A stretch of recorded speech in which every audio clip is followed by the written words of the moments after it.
ஹரஹர சங்கர ஜெய ஜெய சங்கர காஞ்சி சங்கர காமகோடி சங்கர.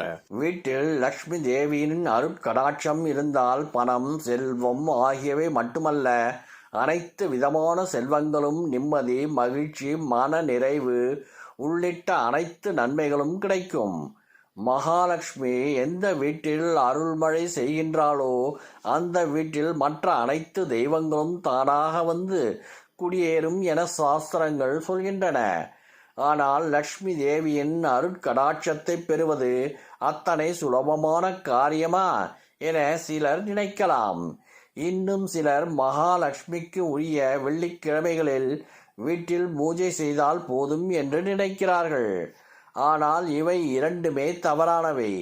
வீட்டில் லக்ஷ்மி தேவியின் அருட்கடாட்சம் எப்போதும் குறையாமல் இருக்க வேண்டுமென்றால் மிக முக்கியமான 8 விஷயங்கள் தினமும் நம்முடைய வீட்டில் செய்வது அவசியம். அவற்றில் சிலவற்றை செய்யாமல் இருப்பது மட்டுமல்ல, தெரியாமல் செய்யும் சில தவறுகளால் தான் லக்ஷ்மி தேவியின் அருள் கிடைக்காமல் போவதுடன் அவளின் கோபத்திற்கு நாம் ஆளாகி விடுகின்றோம். மிக முக்கியமான அந்த 8 விஷயங்கள் வீட்டில் தினமும் தவறாமல் செய்து வந்தால் மகாலட்சுமியின் அருட்கடாட்சம் எப்போதும் வீட்டில் நிறைந்திருக்கும் என்பதை தெரிந்து கொள்ளலாம். தினமும் ஏதாவது ஒரு வாயில்லா ஜீவனுக்கு உணவு கொடுக்க வேண்டும்.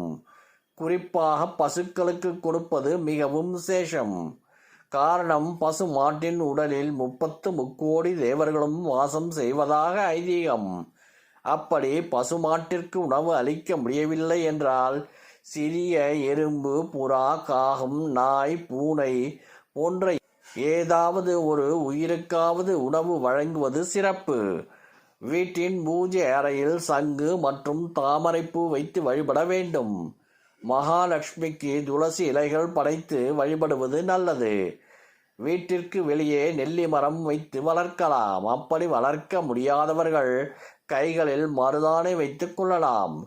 வீட்டில் மருதாணி செடி வைத்தும் வளர்க்கலாம். மகாலட்சுமிக்கு மருதாணி படைத்து வழிபட்டு விட்டு அந்த மருதாணியை அக்கம் பக்கம் வீட்டில் இருப்பவர்களுக்கு தானமாக கொடுக்கலாம். இதனால் மகாலட்சுமி மிகவும் மனம் மகிழ்வாள் என்று சொல்லப்படுகிறது.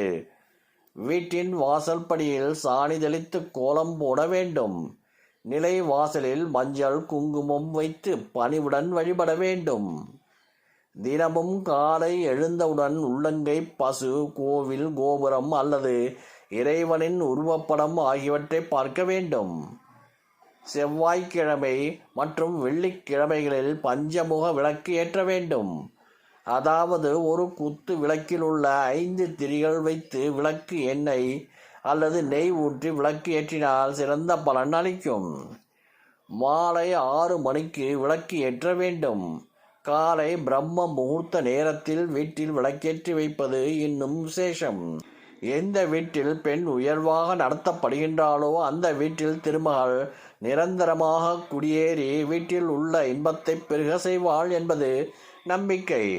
அதனால் வீட்டில் உள்ள பெண்கள் மரியாதையுடனும் அவளின் மனம் வருத்தப்படாதபடியும் நடத்துவது மிக அவசியமானதாகும். ஹரஹர சங்கர ஜெய ஜெய சங்கர காஞ்சி சங்கர காமகோடி சங்கர.